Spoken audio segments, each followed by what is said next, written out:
Gravando! Hoje a gente vai fazer essa entrevista com a Daniela Misnes. Achei muito chique esse sobrenome. A Dani é nutricionista, ela tem uma abordagem da nutrição comportamental. Eu achei muito linda essa abordagem. E estou muito feliz, Dani, que você está aqui para falar um pouco para gente. Muito obrigada por aceitar o convite. Ai, eu que super agradeço. Sempre é muito bom conversar contigo e falar sobre esse assunto, né? Que eu gosto tanto, que é minha vida, né? Meu dia a dia. Sim, sim. E é muito lindo, né, nessa proposta que eu estou fazendo aqui, que são caminhos de cura. Eu tenho falado com várias pessoas, e não sei se você sabe, mas eu, naquela época, né, de vestibular e tal, eu prestei nutrição, porque Ah, já não era uma sabia. coisa assim que me encantava. Aham. Era uma Que coisa que me demais. encantava, esse cuidado, né, de perceber o quanto que a alimentação proporciona a cura, né? Mexe com a gente quando, né, enfim, com aquilo que a gente se alimenta ou a forma que se alimenta. Uhum. E eu queria Sim, saber de você, como que surgiu a nutrição aí na tua vida? sim. Ai, bacana, maravilha. Eu concordo com isso que tu falou, né? Na verdade, foi o que me atraiu para a nutrição, apesar de não ter sido a minha primeira escolha. Na verdade, eu comecei na graduação fazendo publicidade e propaganda.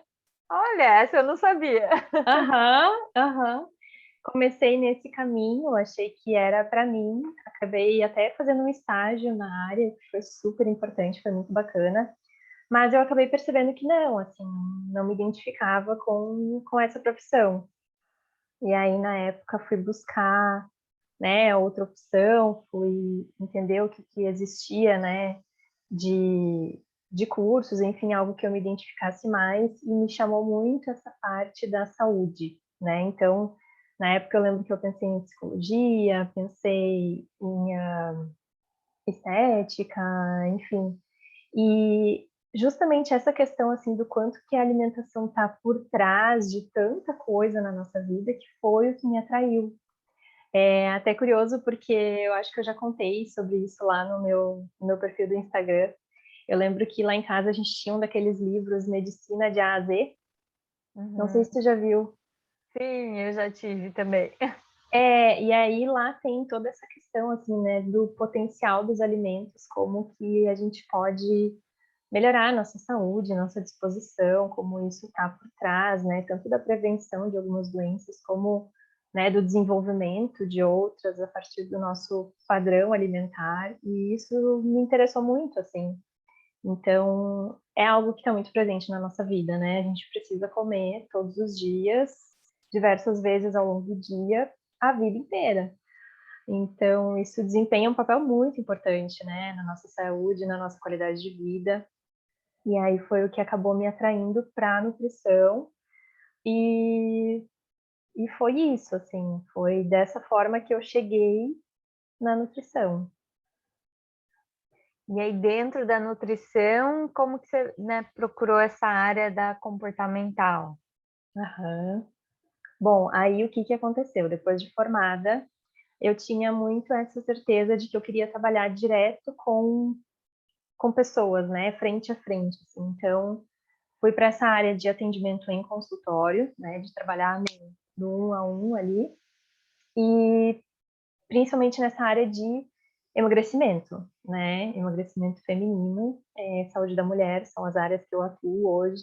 Dentro da nutrição, é importante falar isso, né? Existem muitos nichos, existem muitas áreas de atuação, né? Uma outra que eu gostava muito é a área de materno-infantil, né? De acompanhar a mulher desde a concepção, durante a gestação, aí depois a introdução alimentar no bebê, é um assunto que eu adoro até hoje, mas não não tenho pretensão de ir para essa área, né? O que eu gosto mesmo, o que eu estudo mais, é essa área de emagrecimento.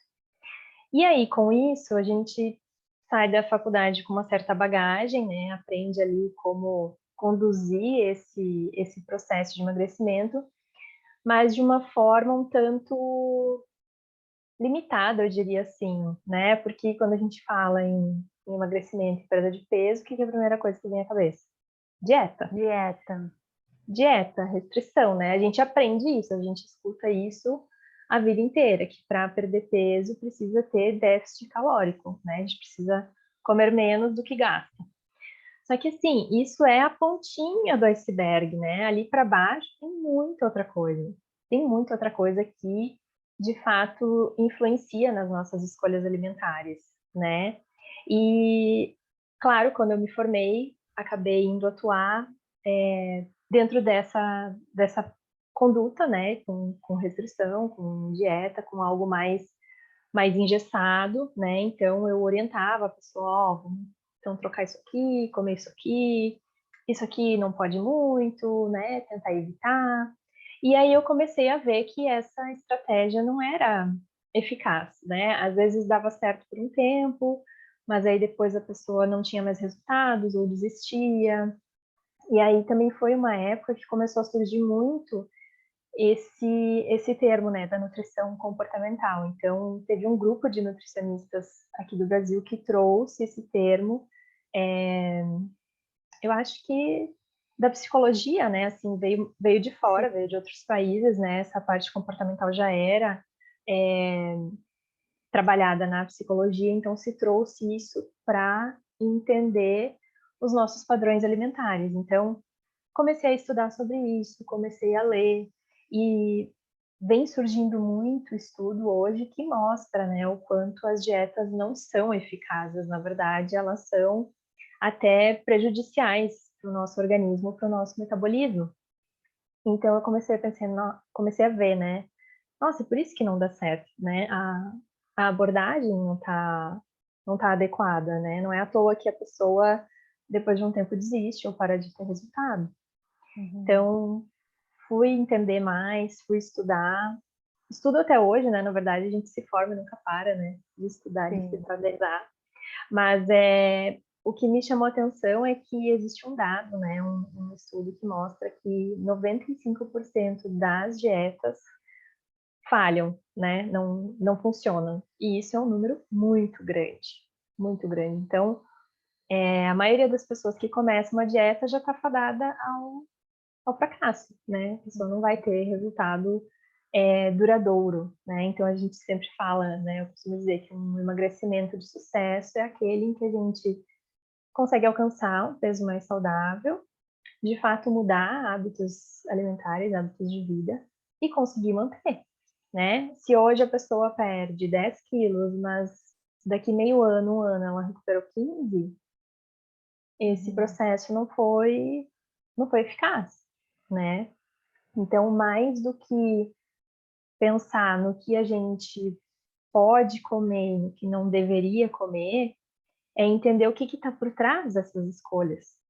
Aí a gente consegue chegar realmente na raiz da questão e fazer mudanças mais profundas, mudanças mais duradouras, né? Então, a gente vê que hoje a maioria das pessoas tem um bom conhecimento, né? A gente sabe que tem que comer fruta, que tem que comer legume e verdura. Então, o desafio realmente é colocar isso em prática, né? Uhum. Uhum. Muito interessante te ouvir, né, que quando fala essa imagem, né, da dieta, que vem para mim como se fosse uma prisão, né, como se tivesse acorrentada aquela, né, aquilo que tem que fazer, né, que tem que cumprir, a dieta. E aí, de repente, tô livre dessa prisão e sai comendo tudo de novo que não podia comer quando estava na prisão, e aí engorda tudo de Uhum, novo e vem esse efeito sanfona, né? E aí, sim. quando você fala, vamos ver o que tem por trás, isso é algo que me chama a atenção, né? O que tem por Uhum. trás? O que você encontra quando você entra nessa pesquisa aí? Sim. É como tu disse, né? É realmente uma sensação de aprisionamento, porque assim, quando a gente olha puramente para essa dicotomia, né? A gente diz que é essa lista mental, assim, do que pode, do que não pode. A gente está muito ali no raso, muito no superficial, no racional. Então, a gente acaba deixando de lado todos os outros significados que a comida tem para gente, né? Esse significado de afeto, o que está ligado também à nossa cultura, às nossas memórias. Não tem como a gente excluir isso totalmente, né, da nossa rotina alimentar. Então, a gente acaba vendo alguns padrões, né, nessa prática de dietas. Então, digamos que a pessoa começou ali um processo de redução de peso com restrição alimentar, né, ou de certos alimentos, ou de algum grupo alimentar. E primeiro que emocionalmente a gente começa a sentir falta, né, desses alimentos, se eles faziam parte da nossa rotina, a gente sente muita falta. E fisiologicamente, isso também gera uma série de reações, né? O nosso corpo entende que ele está ali em privação e muitas vezes, né, tem esse peso emocional, né, essa conexão que a gente tem com alimentos, mas também quando a gente exclui certos grupos alimentares, né, de nutrientes que são essenciais no funcionamento do nosso corpo, esse botão de alerta ele se acende muito mais, né? Por exemplo, hoje é muito comum a gente querer reduzir carboidratos, né? Tirar esse grupo de alimentos. Só que é um nutriente importantíssimo para diversas reações no nosso corpo, né? A gente costuma dizer que é o principal combustível do nosso cérebro, é fonte de energia rápida, né? Para a gente acordar, fazer as nossas atividades. E quando não tem isso, o corpo entra nesse sistema de alerta. É muito comum que a pessoa passe a pensar muito mais nesse tipo de alimento que é proibido, e chega um momento que ou ela vai se deparar com esse alimento fora de casa, ou ela vai pensar, bom, chega, não aguento mais, isso aqui não é para mim. Então tem essa parte, esse peso comportamental, né? Essa relação com a comida, e tem muito do fisiológico também, né? Então, é, é incrível porque o nosso corpo ele é muito inteligente, ele é muito capaz de se autorregular nessa questão da alimentação, especialmente, né? Então, todos esses mecanismos são uma forma de nos proteger, né? Devido à memória que a gente tem lá dos nossos antepassados, os homens das cavernas, né? Apesar de a gente já ter evoluído muito como espécie, o nosso organismo ainda funciona muito como era naquela época, né? A diferença é que hoje a gente não tem escassez de comida, né? A gente não tem que caçar, entende? Então, alguns mecanismos fisiológicos ainda são muito parecidos com naquela época, mas o nosso acesso à comida mudou, né? Uhum. Então, deixa eu ver se eu entendi, né? Se eu restringo algum grupo alimentar, por exemplo, carboidrato, o meu corpo, que tem essa memória lá da época das cavernas, vai falar, opa, tá faltando, vou economizar energia. Nesse Uhum. sentido? Sim, primeiro, vou economizar energia, né? Porque eu estou entendendo aqui que existe uma restrição, a gente está passando fome. E ele entende também que está faltando aquele nutriente ali que dá energia. Então, ele faz de tudo para que a gente busque esse alimento. Faz de Hum, tudo que a gente, né, aumente essa vontade, aumente essa fome. Então, liga o existe botão aí. de alerta lá e começa a falar, coma, coma, coma. Aham, aham. É uma série de neurotransmissores e hormônios que estão envolvidos nesse mecanismo, né? Tudo na intenção de nos proteger. Então, como tu trouxe ali antes da pergunta, né? Bom, se a gente não usa essa estratégia de restringir, de fazer dieta, né? De que forma a gente trabalha isso, então, trazendo mais essa abordagem comportamental, né? De entender o que está por trás desse comportamento. E aí, realmente, eu costumo dizer, né, Laís, que a comida em si, ela não é o problema. A maioria das vezes, ele só se manifesta na comida.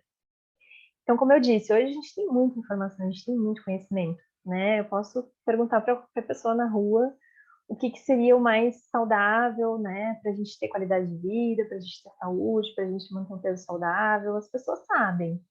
A dificuldade é colocar isso em prática. E por que é tão difícil?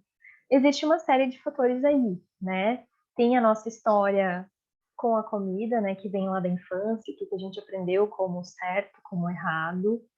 Tem também essa questão de lidar hoje com ansiedade, com estresse, essa rotina corrida que faz com que às vezes eu não tenha tempo para parar de comer, ou eu tô comendo com muita frequência para lidar com essa ansiedade, com esse estresse, ou final do dia, como que eu consigo fazer boas escolhas se eu já estou cansada, se eu já estou exausta, se eu cheguei em casa e não tem nada para comer.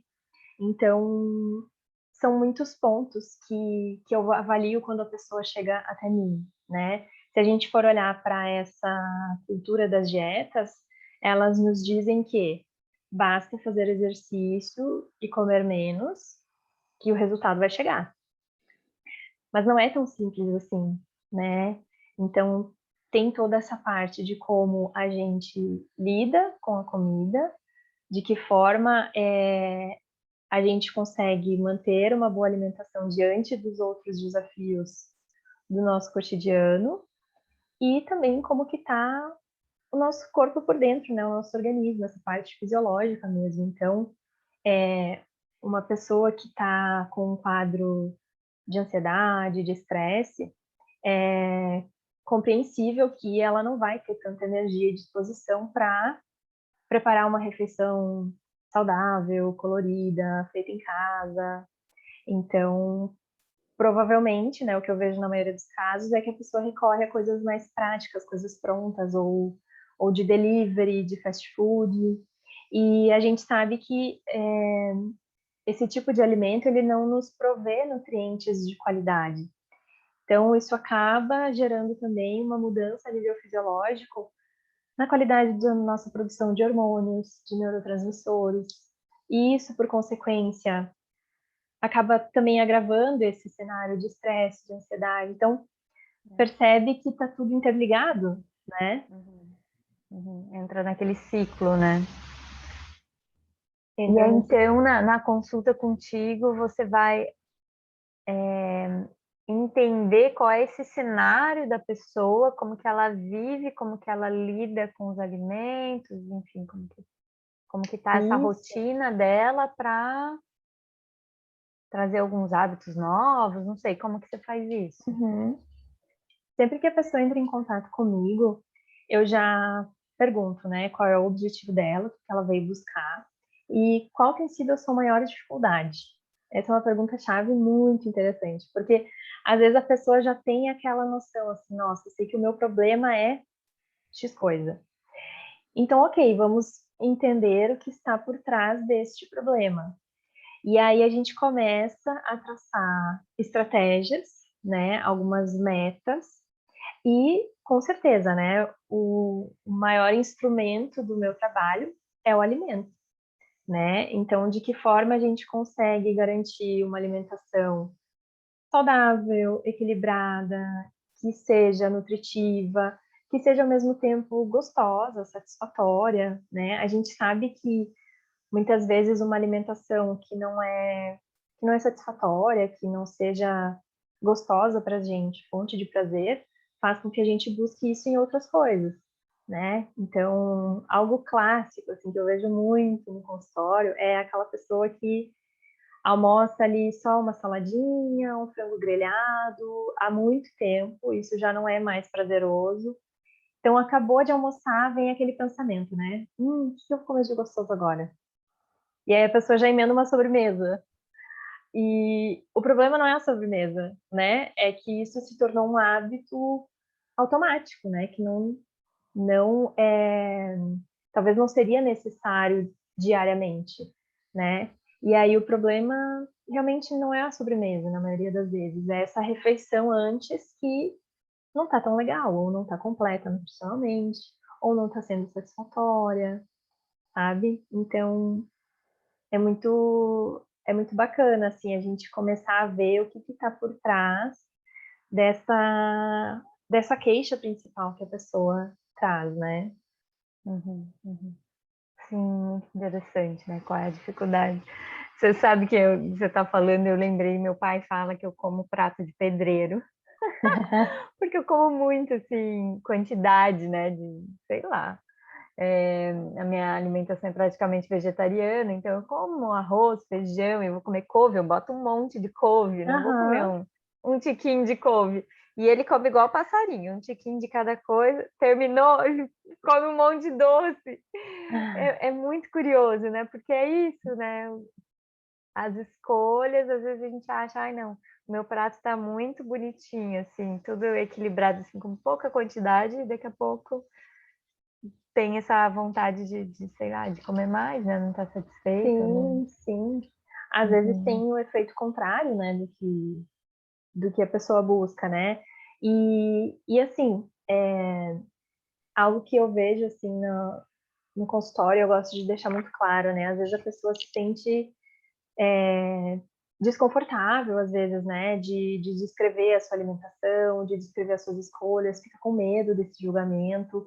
E isso é algo que muitas vezes está ligado a processos de emagrecimento anteriores, né. Então eu já tive relatos de clientes, assim, que chamam muita atenção, né, onde o profissional nutricionista, ele acaba sendo visto como aquele policial, né, que vai cobrar, que vai impor. E desde o início eu nunca trabalhei dessa forma, né, eu sempre vejo como um processo feito a 2, né. Então, ok, o que que a gente pode começar a trabalhar? O que que tu dá conta de fazer nesse momento? Então a gente vai por aí e vai pensar em estratégias juntas, né. Eu preciso que a pessoa me diga: "Ah, Dani, isso aqui é possível, eu consigo fazer, isso aqui faz sentido para mim". Então a gente monta, esse plano de ação, digamos assim, em conjunto, né. Eu preciso muito que a pessoa esteja comprometida com esse processo que é dela, né. Eu estou aqui para mostrar um caminho, e um caminho que seja, em primeiro lugar, possível, para que a pessoa realmente veja: "Olha, isso aqui eu consigo incluir na minha rotina, isso aqui eu dou conta de fazer". E aí as chances de a pessoa conseguir, de fato, manter aquilo por muitos e muitos anos é muito maior. Então, volta e meia, as minhas clientes me deixam algum depoimento, algum feedback, ou mesmo conversando em consulta, e elas dizem: "Nossa, Dani, olha só quanta coisa já mudou, tô tendo, né, tô tendo resultado, tô até perdendo peso, e eu não sinto que eu fiz mudanças muito drásticas, eu não tô passando fome, não tá sendo sofrido". Então veja que a ideia que as pessoas têm é que, para conseguir chegar num peso mais saudável, vai ser preciso sofrimento, passar fome, mudar milhares de coisas do dia para a noite, e não é por aí, né, não é por aí. A gente sabe que essas estratégias justamente não funcionam, não se sustentam, né. Uhum. Então de que vale a pessoa ter um emagrecimento super expressivo, se aquilo não vai se manter nos próximos 5, 10 anos, né, não Uhum. faz sentido. Sim, sim. Ai, que lindo, que lindo. Sim. Acho que é um caminho bem importante, né, de tomada de consciência mesmo, né, de reconhecer qual é o lugar do alimento na minha vida e como que eu estou me relacionando com esse alimento, para além de restrições e cobranças, né. Uhum, uhum. Totalmente, totalmente. Eu até costumo dizer, né, para as minhas clientes que, através de algumas técnicas, algumas ferramentas que a gente trabalha, o grande objetivo é trazer essa atenção para o momento, essa consciência, para que a pessoa esteja presente ali para as suas escolhas, né, porque o que eu vejo na maioria das vezes é que a gente está muito no automático. "Ah, eu comi porque estava ali, eu comi porque alguém me Uhum. ofereceu, eu comi porque estava no horário". Então, a gente percebe que muitas vezes a pessoa só toma consciência do que ela optou por comer depois. E nem sempre essas opções são as mais interessantes para ela naquele momento, ou que estão alinhadas com o objetivo que ela veio buscar. E a gente percebe muito isso, principalmente nessa sensação de culpa que vem depois, né? de comer certas coisas. Então, isso é algo muito, muito presente, assim, muito. Eu vejo um padrão entre as minhas clientes muito, muito claro, né? De ainda ter muito essa mentalidade de dieta, né? Como eu comentei no início, de ter essa ideia de que existem alimentos que são permitidos e alimentos que são proibidos ou que estariam errados. E comer esse tipo de alimento aqui, que muitas vezes está ligado a uma vontade, está ligado à nossa cultura, está ligado a memórias afetivas. Comer isso aqui faz com que elas se sintam erradas, culpadas, e isso acaba abrindo brecha para um possível exagero, porque na maioria das vezes o que a pessoa pensa? Bom, eu estou fazendo algo aqui que é errado, mas já que eu estou comendo, vou aproveitar essa oportunidade, porque depois eu não vou mais fazer. Vou voltar certinho. Então vira como uma despedida, sabe? Só que passado um tempo, a pessoa, né, vai estar de novo diante daquele alimento, vai ter vontade de novo. Então é mais válido aprender a lidar com esses momentos, né? Entender o que eu realmente preciso agora, o quanto disso vai me satisfazer e como eu vou comer isso, né? Agora que a gente está chegando próximo da Páscoa, tem toda essa questão com o chocolate, né? Muitas vezes a pessoa se priva porque aprendeu que chocolate não ajuda, né? No emagrecimento, pelo contrário, que ele atrapalha. Porque é cheio de açúcar, porque é cheio de gordura, porque vai me engordar. Então já vem aquele monte de pensamento, né? Calórico, não sei o quê. Só que tá todo mundo comendo chocolate. Chocolate é muito gostoso, é uma coisa que faz parte da nossa vida, né? E aí a pessoa, quando se vê ali diante daquela oportunidade, ela precisa aproveitar, né? E aí vem essa ideia, bom, mas então é a última vez, né? Depois eu vou reduzir, eu vou voltar certinho para minha rotina. E aí acaba tendo um comer em exagero muito, muito claro, né? E veja que a questão realmente não é o chocolate, é a forma que a gente interpreta esse alimento na nossa vida. Então, o chocolate isolado, ele não é bom nem ruim. Ele não nos causa nada. É só chocolate. Uhum. Agora, se eu como um pouco ou se eu como muito, aí sim tem diferença, né? E aí a gente começa trabalhando a desconstrução desse pensamento, dessa interpretação diante do chocolate, para trazer mais tranquilidade para as suas escolhas, né? O que a gente fala de ter uma paz, né, com os alimentos. A gente tira eles dessa listinha de pode e não pode, tira esses alimentos proibidos daquele pedestal e começa Uhum. a ver todos como iguais. Porque o que muda vai ser a minha atitude diante daquele alimento, né? O como eu como, o quanto eu como, né? Nossa, que lindo isso. Eu tô lembrando da Páscoa, né, de quando eu era mais nova, que nós somos em três irmãos. O meu irmão mais velho, os três ganhavam ovos de Páscoa. O meu irmão mais velho, ele comia um pedacinho e guardava o ovo no armário dele. Às vezes ele até esquecia que aquele ovo existia. E eu e meu outro irmão, a gente devorava o ovo inteiro no primeiro dia e depois ia lá no guarda-roupa do outro irmão pegar. Olha a ideia, né? Mas é, reconhecendo quanto que tinha assim uma fúria, né? Essa atitude interna. Para ele, tanto faz, ele comia um pedacinho e estava bem. Só que eu sei que para quem não gosta de doce ou não liga tanto, é Uhum, fácil ter é essa fácil. atitude, né? E para eu me coloco nesse lugar, assim, como uma pessoa que tinha, assim, uma fúria de comer doce, assim, alucinada, né? Eu já tive bulimia, tive, né, transtorno alimentar, então tinha essa coisa muito forte com os De doces. aproveitar a oportunidade. É, água.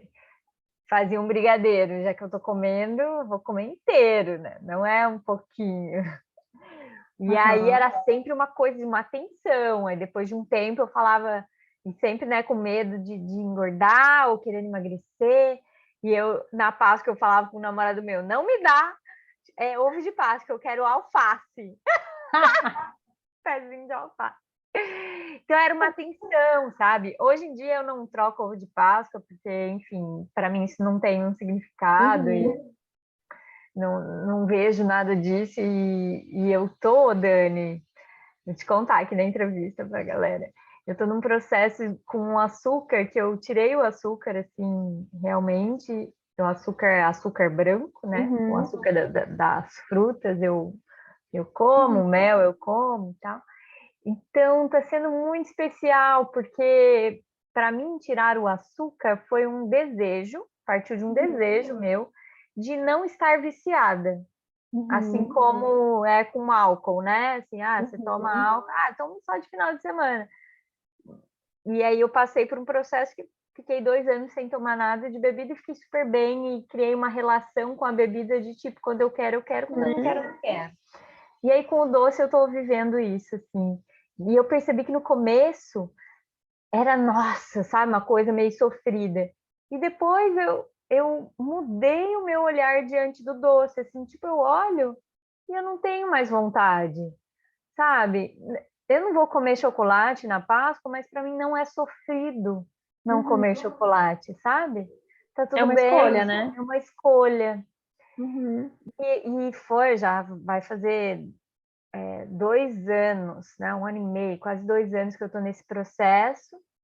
Então, tá sendo bom, sabe? E aí eu percebi que é uma coisa longo prazo, assim, uma construção que eu fui fazendo. E que antes era assim, doce uma vez por semana, era uma coisa assim, é só uma vez por semana. Aí depois, não, é só o final de semana. Aí o dia que eu comia, que era domingo, devorava a sobremesa inteira. E aí ficava mal, assim, toda estufada. Então, é interessante isso, né? Percebendo como isso. Sim, sim, e aí a gente vê que, assim, pegando esse exemplo da tua relação com o doce, não tem nada a ver com peso, né? Assim, talvez intuitivamente, assim, essa preocupação, será que, né, isso vai prejudicar o meu peso, minha saúde, será que não?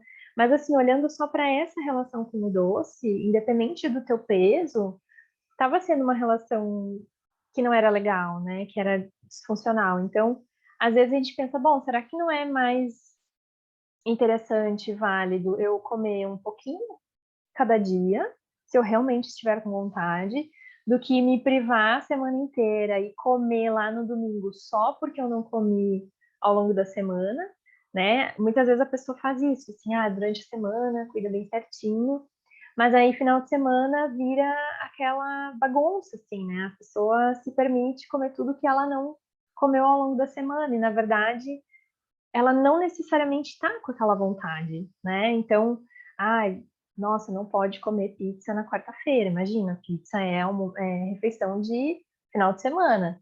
Aí às vezes a pessoa se priva, e chega final de semana ela pede só porque ela não pediu lá durante a semana, né? E é bem interessante, Laís, essa questão do doce, porque, nossa, daria para fazer uma conversa só sobre Só isso. sobre isso. Só sobre isso, porque o que que acontece? Os doces, de forma geral, eles nos trazem aquela recompensa imediata, né? É uma descarga de dopamina muito grande.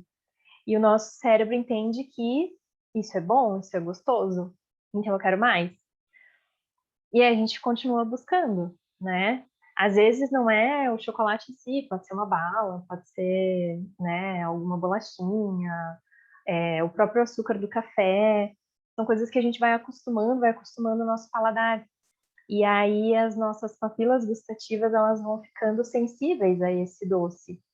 E aí parece que com o tempo, aquele doce que satisfazia no início já não satisfaz mais, precisa ser mais doce.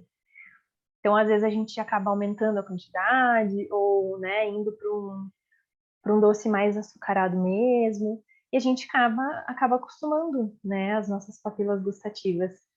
e fazer esse processo de ir reduzindo, talvez tirar ali do café, usar menos no dia a dia ou numa receita, isso é super válido, porque tu não vai deixar de gostar de doce ou não vai deixar de comer, mas tu vai perceber que tu te satisfaz com menos, ou que aquele doce que tu costumava comer hoje ele é muito doce para ti. Tipo, aquele doce que arranha a garganta. E não precisa mais, né? Tu te satisfaz talvez com um chocolate um pouco mais amargo, ou que tenha junto algumas castanhas, enfim. Então, isso é super válido, é muito bacana. E é desafiador, né? É desafiador. Eu percebo assim um processo de autoconhecimento muito grande, né? Porque aí, à medida em que eu fiz essa escolha, tinha momentos que dava nossa, uma vontade do doce, uma coisa de... E aí eu fui percebendo qual é esse desejo? O que eu quero colocar na boca, né? O que eu tô querendo satisfazer, né? É uma necessidade de um afeto? É uma necessidade? Qual é essa necessidade? Sim, sim. Né? E aí começa a clarear. Essa parte emocional é incrível, assim, me chama muito a atenção, porque é aquela coisa, né? Se a gente está ali no automático, a gente não se dá conta. Mas muitas vezes a gente acaba recorrendo à comida por esses motivos, assim, né? Ah, eu quero uma recompensa, que meu dia foi muito cansativo, que eu mereço. E aí, de novo, alguns alimentos, né? Principalmente esses altamente palatáveis, né? Ou que tem muito sal, ou que tem muito açúcar, ou que tem muita gordura. Eles acessam essa área de recompensa no nosso cérebro, né? A gente libera dopamina e por um momento, pronto, era isso que eu queria. Então, quantas vezes a gente não come só porque tá ansiosa, porque, né, tô aqui, não tenho o que fazer, ou então porque eu tô cansada, né? Ou porque eu tô entediada, e aí não são os motivos pelos quais a gente quer de fato comer alguma coisa, né? Aí por trás existe uma outra necessidade. Se eu tô cansada, eu preciso descansar, não preciso de um alimento X, né?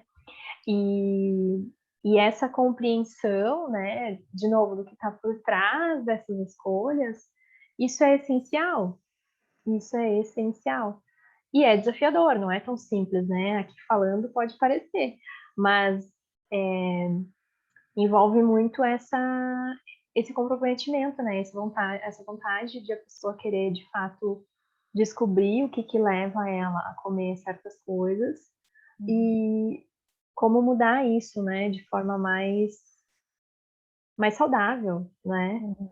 Consciente também, né? Consciente. Porque é isso, liga o automático e a pessoa nem se dá conta. Sim, e é bem interessante de observar, isso que muitas vezes é um mecanismo que se desenvolveu lá na infância ou na adolescência, ou porque aprendeu, né, em casa, com a família, e isso perdura até a vida adulta. Muitas vezes se agrava com a prática de dietas restritivas, né? Então, essa investigação é essencial, né? Se a pessoa de fato quer uma mudança, uma mudança duradoura, né? Uma mudança profunda, hoje eu tenho total clareza que é esse o caminho, né? Esse o caminho. Então, é muito gratificante, assim, porque a pessoa voltar e dizer, nossa, Dani, nossa, tô me sentindo bem mais leve, assim, de, sabe, comer sem culpa, de estar entendendo que tem certos momentos que ela não precisaria de comida, ela precisaria de outra coisa, né? E ser uma escolha, tipo, eu escolho não comer isso agora, porque eu entendo que eu não preciso. Eu preciso de outra coisa, eu preciso talvez conversar com alguém, ou eu preciso, né, tomar um banho relaxante. Então, a gente vê que às vezes o problema ele não está na comida, ele se manifesta nela, né? Então, se a comida não é o problema, como que fazer uma dieta vai ajudar? A dieta não fala nada disso, né? Ai, como que eu posso lidar com momentos de ansiedade? A dieta vai dizer, não coma. Uhum, uhum. E isso é contraprodutivo, né? Sim, Então, entender o que nos leva a comer, isso é o ponto principal, né? sim, sim. Maravilhoso. E é isso, né? A gente vem de uma cultura, de uma criação, e dentro da visão das constelações, para eu fazer diferente daquilo que eu aprendi, é como uma parte de nós fica com medo de não pertencer à Uhum. família. Mas tem outra parte de nós que cresce, que se torna adulta e que dá o passo de fazer diferente, mesmo que seja, né, que corra o risco de não pertencer, entre aspas. Mas ainda assim, a gente continua sendo parte dessa família, né? É mais um medo da personalidade, de como que eu posso fazer diferente? Uhum. E Sim. sim, sempre vai ser diferente, porque é uma outra cultura, é uma outra, um outro momento Uhum. histórico, né, de vida, né? Na época dos nossos pais, na nossa idade, por exemplo, eles estavam descobrindo, né, tanta coisa industrializada que estava chegando e aquilo era incrível. E hoje, né, a gente está resgatando essa história do fazer em casa, um outro momento, Uhum. né? Então, a gente fazer também essa transição com consciência é super importante, e não olhar para trás e julgar, porque foi Uhum. assim, porque, já que eles me ensinaram assim, agora, né, já que eu comi doce a vida inteira, agora eu vou continuar comendo, porque é assim que eu aprendi, não consigo mudar, né? Não, sempre é possível, né? Sempre é Sim, possível. sim, com certeza. E essa história que a gente tem com a comida, com o nosso corpo, que, né, se formou ali desde a infância, é super importante, conta muito para o processo, né? Tem pessoas que a vida inteira lutaram com essa questão do sobrepeso, da obesidade, então se desvencilhar daquela versão, né, se tornar uma outra versão de mim, pode ser muito desafiador, né? Quais são as crenças envolvidas ali? Então, por isso que eu gosto de dizer também que esse processo ele é multidisciplinar, né? O quanto que Uhum, pode ser positivo a gente ter outros profissionais junto, né? Para trabalhar a parte mental, psicológica, de ter o acompanhamento até para, né, uma prática de atividade física, enfim. Então, lançar mão dessas outras áreas, desses outros conhecimentos também. Afinal, o indivíduo ali, ele é um universo, né? uhum. E trabalhar essa parte com a terapia também, eu vejo resultados excelentes, assim, só complementa o trabalho que a gente faz no consultório, né? Ai, que lindo. E como funciona teu trabalho na prática, Dani? Quem está assistindo aqui, me chamou a atenção, quero fazer nutrição comportamental com a Dani. Ela entra em Uhum. contato contigo. Isso. Eu tenho meu perfil profissional, né, no Instagram e no Facebook, que é o Nutri Dani Nisnes. Depois a gente pode deixar disponível, né, Laís? Eu deixo aqui na E descrição e deixo tá, teu WhatsApp também aqui na descrição. tá, perfeito. Aí a pessoa entra em contato, né? A gente faz esse primeiro contato ali por WhatsApp, a gente conversa, eu faço algumas perguntas para entender o que que a pessoa veio buscar, como eu posso ajudar ela. E aí, a partir disso, a gente agenda, então, a nossa primeira consulta, que hoje pode ser tanto de forma presencial como de forma online. E aí, nessa primeira consulta, ela é um pouco mais longa, né, em torno de 1h30, 1h45, porque a gente conversa mais, né, eu preciso entender quais são os hábitos alimentares da pessoa, os hábitos de vida. A gente faz como se fosse uma entrevista mesmo, né? E aí, já no final dessa primeira consulta, a gente começa a montar juntas um plano de ação. né? Então a gente identifica ali quais são os pontos que estão precisando de mais atenção, o que é possível já incluir na rotina, seja na rotina alimentar, seja em alguns outros hábitos, a gente começa a traçar esse plano de ação. E na maioria das vezes eu começo com essa habilidade de organização e de planejamento. E por que eu digo que é uma habilidade? Porque é algo que a gente não nasce sabendo, né? A gente não nasce organizados. Mas eu acredito que esse é o primeiro passo de qualquer projeto, né? Então a gente vai desenvolver também essa habilidade, né? De se tornar uma pessoa mais organizada. Porque eu sempre digo, para fazer boas escolhas, a gente precisa ter boas opções em mãos. Então a gente até pode chegar em casa ali com uma boa intenção, querendo comer bem, aí abre a geladeira, não tem nada, né? Então começa por aí. Então muitas vezes a gente pensa em algumas opções para cada refeição, né? Que seja gostoso, que seja possível.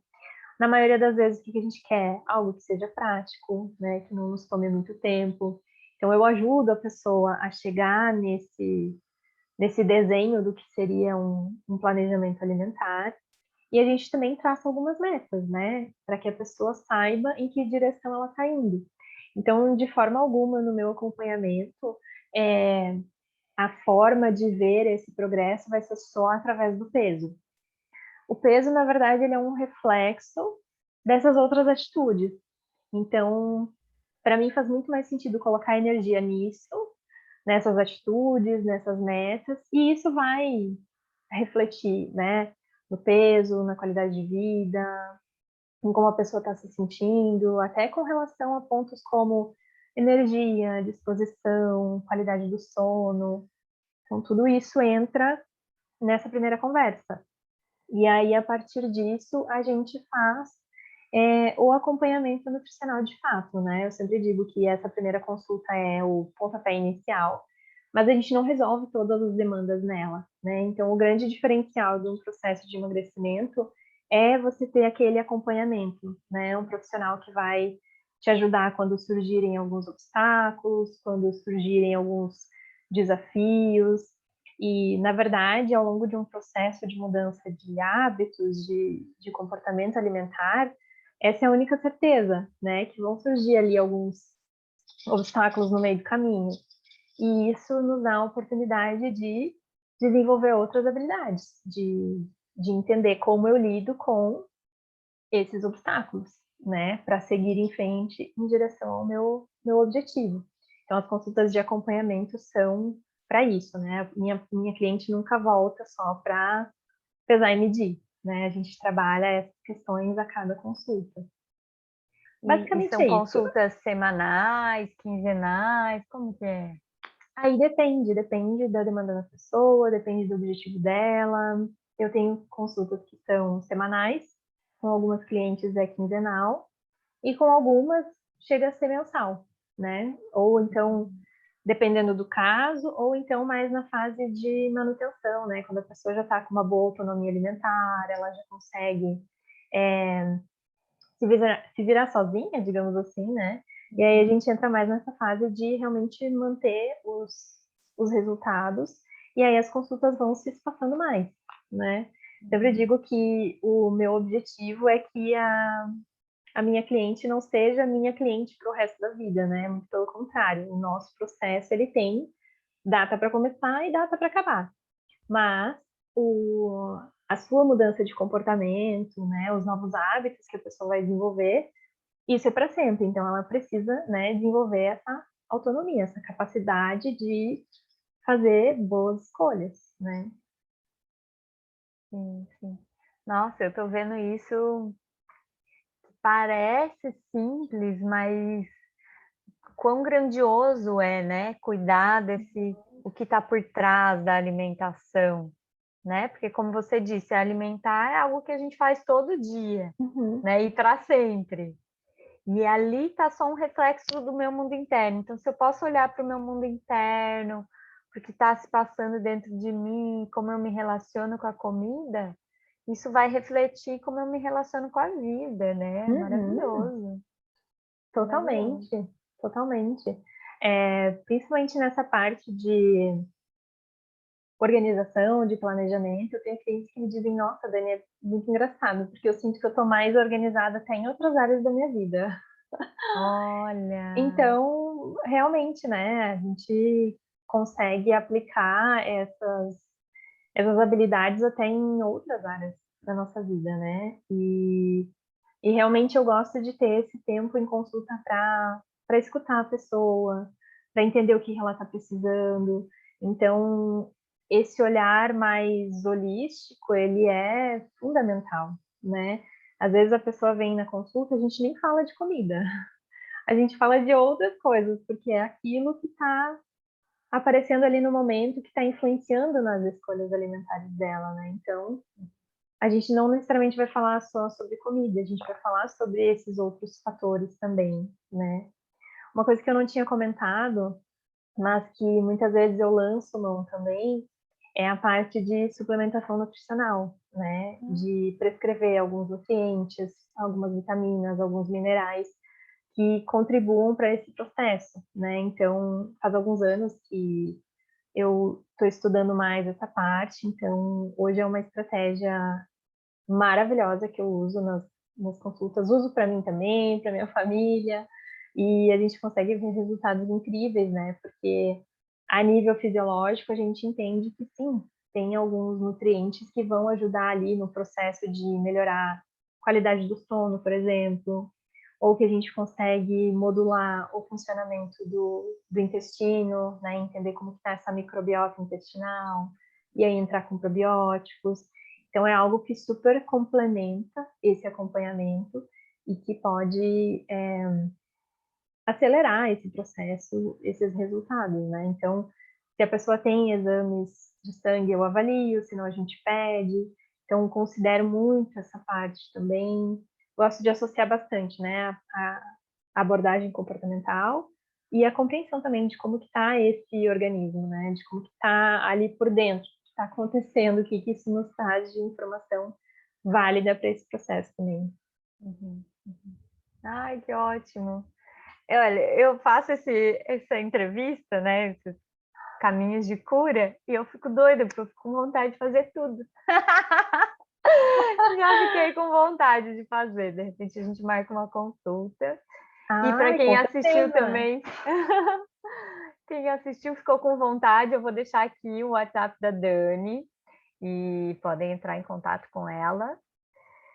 E, enfim, estou muito grata por esse encontro. Eu já conheci a Dani, né, Dani? Sabia um pouquinho do que era, Aham. mas fiquei bem contente de aprofundar nessa conversa contigo e compreender um pouco mais sobre essa abordagem da nutrição Uhum. comportamental e como que isso apoia, né, as pessoas. Muito obrigada. Sim, com certeza. Ai, que demais, Laís. Eu também adorei esse convite, adorei bater esse papo contigo, trazer um pouco mais de como é o meu trabalho, essa proposta diferente, né, dentro do emagrecimento, da qualidade de vida, da saúde da mulher. E é algo relativamente novo ainda, né? Algumas pessoas não conhecem ou têm muita dúvida de como que funciona de fato esse processo usando essa abordagem. Então, foi muito bom ter essa oportunidade de sentar aqui, conversar contigo e super agradeço. Como tu mesma disse, a gente vai deixar os contatos, né? E aí eu convido quem estiver assistindo para ir lá no meu Instagram, começar lá a me acompanhar. Eu compartilho bastante coisa bacana por lá, converso bastante. Então, é uma forma também de colocar o meu trabalho ali à disposição, né? Ah, e você tem uma lista de transmissão, né, Dani? Que eu faço parte Tenho. toda semana. Você manda uma dica maravilhosa. Sim, sim, a gente sabe que nem sempre o Instagram mostra o nosso conteúdo para todo mundo que acompanha, que segue o perfil, então essa lista de transmissão lá no WhatsApp é o meio que eu encontrei de ter esse contato semanal, compartilhando algum conteúdo, alguma informação, alguma orientação que possa ajudar quem está buscando, né, esse estilo de vida mais saudável, uma relação mais tranquila com a comida. Então é bem bacana, é gratuito, né? Ali no meu Instagram tem todo o passo a passo de como fazer parte, então são todos super convidados para participar também. Sim, sim. Que bom, que bom. E é isso, então, se você assistiu até aqui, gostou dessa entrevista, dessa conversa, deixa seu like, seu coraçãozinho, encaminha para uma pessoa que você lembrou, ai, essa pessoa tá sempre de dieta, tá lá no efeito sanfona, não sabe o que fazer, encaminha para ela também. E a gente segue conectados. Isso Obrigada, aí, Dani. com certeza. Obrigada, Laís. Beijo. Beijão. Tchau, tchau. Ai, peraí.